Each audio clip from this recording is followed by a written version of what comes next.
Hey guys, don't forget, subscribe, like the channel, hit the bell icon, get the highlights all the time, quickest. You know what to do. Hit that button. It says subscribe. Peace! Hey guys, gals, everything in between. How's it going today? Hope you guys are all having a good day. I'm just starting this video showing you guys comments, news, and all full of updates as far as this case is going about these two BC guys whose names I really don't even want to say right now. But then again, we don't know if they're guilty. All signs are pointing that they are. You know who I'm talking about. You can see the guy's names in the title of the video. I'm just going to read some comments about what people are thinking, what's going on with this case, and hopefully we can come to a quick conclusion. As I'm thinking it should be done within the next 2 days, hopefully. I mean, it's been over a week, and they still can't find these guys. But let's see what some of you guys have to say. And at the end of the video, of course, you guys can always chime in, leave comments in the comment section below. And let's hopefully catch these, for lack of a better word, bastards, if they did indeed do what they were saying that they did. So let's see what these people are saying here. It says, this is from actually the website. It's called websleuths.com, I believe it is. Let's see what people are saying. It's been since 4 hours ago. There's been over 12 pages already of people chiming in. This person says, I am packing up and heading out on my cross Canada road trip today. I'm not letting two punks deter me. I have tremendously enjoyed the discussions on here and felt the frustrations, stress as probably most have. I sincerely hope the suspects are captured alive soon.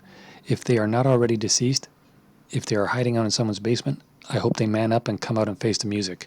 Cheers all. See you soon in a few weeks, at which time I hope there will be positive developments. So, this is one is replying to this comment here. Absolutely, if the van could have been connected to the victims on July 15, police would have known the identity of the victims and the nature of the murders. Dr. Leonard Dick would have known that he needed to be cautious regarding roadside stops due to random murders on July 15, and he very likely would not have been alone on the side of the road on July 19. Someone dropped the ball. RCMP followed protocol and notified the public of the murders as soon as they understood the situation. Unfortunately, that was delayed 3 days. So in response to that, this person wrote, the initial RCMP statement that I have in front of me is dated the morning of July 16, 3 days before Dick was killed, and says that the first two deaths were being handled by the RCMP's Major Crimes Unit. One was replying to this comment, weird. What is weird in this, and I'm only going by memory, I remember hearing very early on, maybe the day after the couple were found, that Lucas was arguing with an older man at the side of the road. An eyewitness account was that it was an older bearded man. I'll see if I can find that story, but that sure sounds like Leonard. Reply was, that's correct. It was characterized as heated, but the article also mentioned frustrated. I'm not reading much into this, and I don't think it's in any way connected. A witness viewing an interaction may not understand the context. Every witness is going to have at least a slightly different interpretation of what they are seeing. These two are suspected of that crime, which means that this guy just can't be involved. I'm sure that multiple people interacted with this couple, and those events just weren't independently spotted. Besides that, Leonard was killed quite a distance away, and on a different day. We aren't allowed to link to him, but the reporter Josh Boswell has an interview with Travis Beghetti on his Twitter that points out the dump on a map. Are you able to pinpoint the location on this map? Let's see if I can pull it up here. No, I need to log in. I'm not going to log in right now, but there's a picture of the map there. This is the reply to the guy who says, I'm packing up and heading across my Canada road trip today. Guy says, I hope you have fun. RCMP shoot to kill. If someone is shooting at them, this is what they will do. Reply, doubt these punks have bulletproof vests. They might only have one gun between themselves. Law enforcement will shoot to incapacitate first and kill as a last measure. The punks would be way too outnumbered.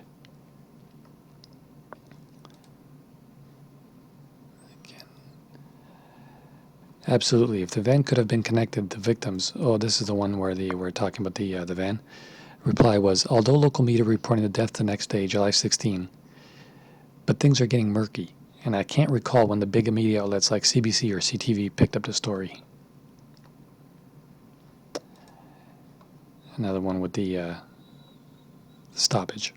They certainly could have, and likely, in my opinion, did leave by some other means: train, boat, or walking. The composite sketch that was released looked nothing like Leonard, not even close. Let's see what else there is here. And talking about guns and stuff. The one talking about packing up and heading across the cross-Canada trip. Be careful. I don't know if you heard, but there are 2 murderous fugitives out there somewhere. You know what? We can't make life stop just because of these 2 bastards. That's my opinion. Let's see what else there is. They didn't announce they were murdered until they named Bryer and Kam as the suspects, did they? And how long did that take? Like 5-6 days? I highly doubt it took the RCMP 5 days to figure out what the tourists were murdered. RCMP finally gave us that info after they were basically forced to the Australian media. When tourists are murdered, that can be bad for tourism. Might be why they were trying to keep it quiet. Stay safe and have lots of fun. Again, the guy who's going on his trip. It's true. After the bodies were found, RCMP asked for sightings of the van and dash cam footage. A road worker came forward and said that at 11:30 p.m. on July 14, she saw a bearded man, age omitted, either slightly shorter or taller, inconsistent reporting, than 6'3". Lucas, talking to the first 2 victims.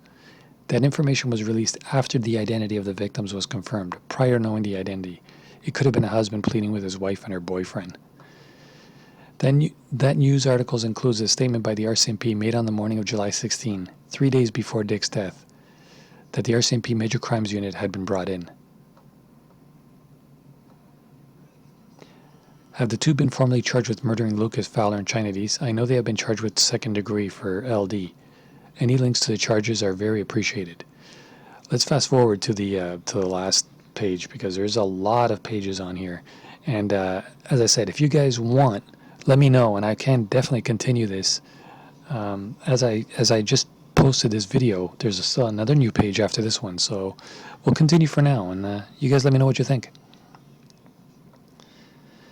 Maybe it was too risky. The guy said his brother was watching. I think it was daytime, in the morning. It was apparently a field, so probably very open and subject to witnesses. So let's go on here. If so, why didn't the RCMP find them? There aren't that many houses, and going door to door would have easily addressed this, or asking local residents if they knew who they could be.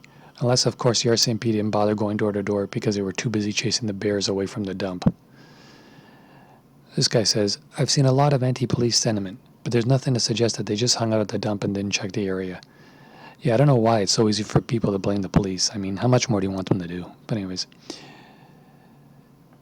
Are we sure that the guy that saw them at the dump wasn't in fact Jesse Smollett?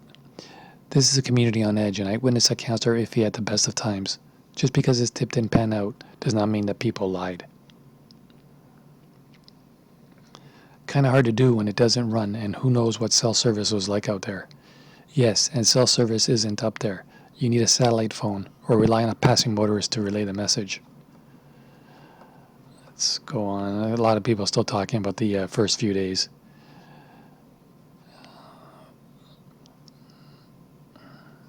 CTV called it a gray sweater at one point. It was called a sweatshirt later. Slip of the tongue. Well, that's just being really wordy picky. I mean, at this point, I don't even think they're wearing the same things that they were in the pictures or videos that they showed back about a week and a half ago. Let's see. And the Bear Clan people have variously described the pair seen at the dump as bolting, staggering, zigzagging, and scuffling back into the woods.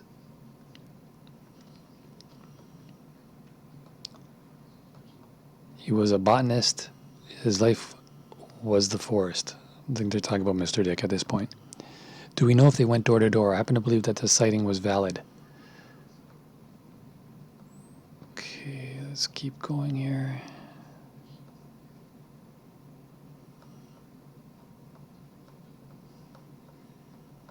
A lot of people trying to be sleuths. Hopefully one could figure this out.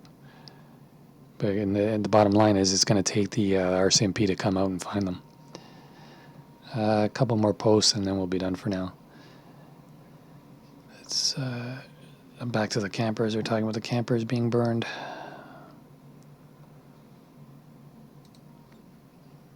Let's go with this one last post here for now.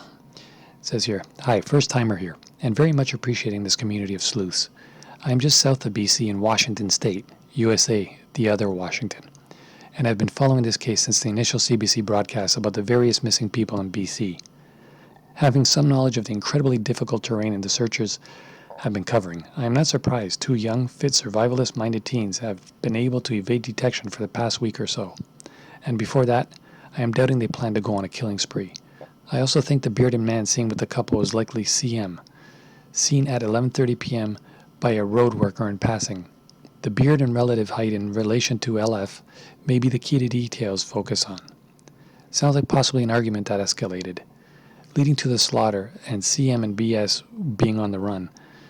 And for LD, maybe they wanted his vehicle, much more fuel efficient for a cross-country drive, and not recognizable as belonging to them. They may not even be aware he is dead. He could have been badly injured when they took off, succumbed later. I just do not think it sounds like they intended to go on a killing spree. If so, wouldn't there be even more bodies? Sounds like now it has been turned into a game of survival for them." Reply: I don't think the lack of more killings is a sign they didn't intend on a killing spree. Lots of things could have thrown a wrench in their plans. That being said, I am definitely open to the idea that the killing spree was a byproduct of achieving a goal, whatever it was. Some sort of sick adventure maybe, one that needed funding.